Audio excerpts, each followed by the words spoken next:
When painting or drawing, it's very important to regularly take a step back. When we're busy painting, we're close to the canvas, we don't see the whole picture, so we cannot see if the composition that we had is working. If you take a step back, you can see if the composition is working, if the different parts of the painting are balanced and harmonious and that kind of stuff. Second thing is proportions. Maybe you've experienced this yourself, that you were busy painting a portrait, and then you looked from a distance and suddenly you saw, oh, the eye is way too big compared to the nose or to the whole head, things like that. So take a step back to check the proportions. You can see it way better when you look from a distance. Another thing is color and tonal values. We all know by now that your brain gets easily tricked when you're focused on a single spot. So if I look at a very dark spot and I see a slightly lighter spot in it, then the chances are that I exaggerate these lighter parts because I think, a lighter part, let's paint it light. But in reality, maybe if you see the whole picture, you could say, oh, that lighter part still is quite dark if I compare it with other parts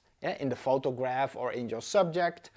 And then, because you see the whole picture, then you can relate that to other parts and then you can see, ooh, I must be careful not to paint it too dark.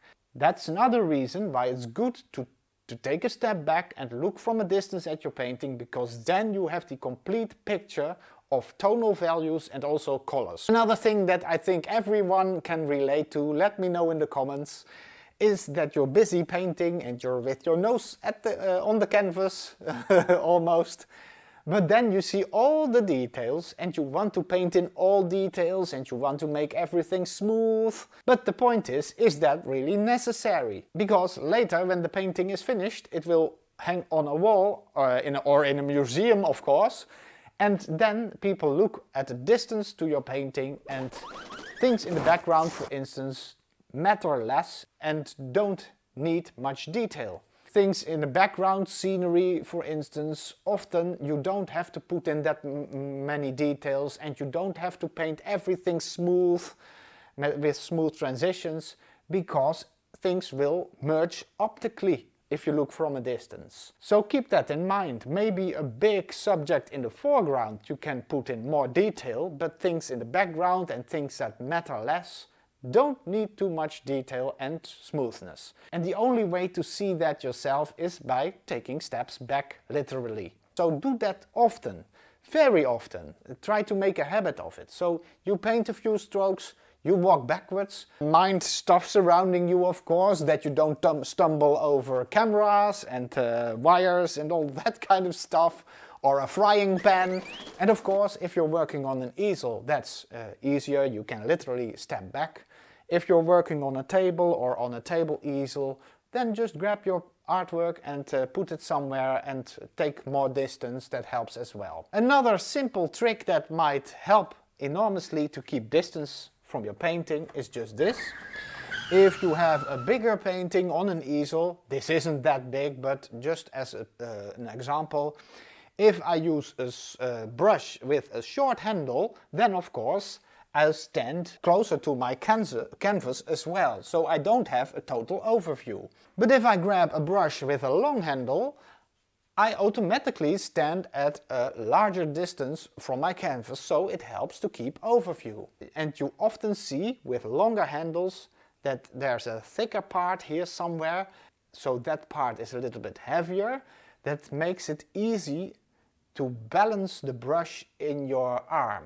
So when I hold it like this, at the far end of the brush, it's perfectly balanced. It's a nice feeling, but you can only experience it yourself, so just try it out.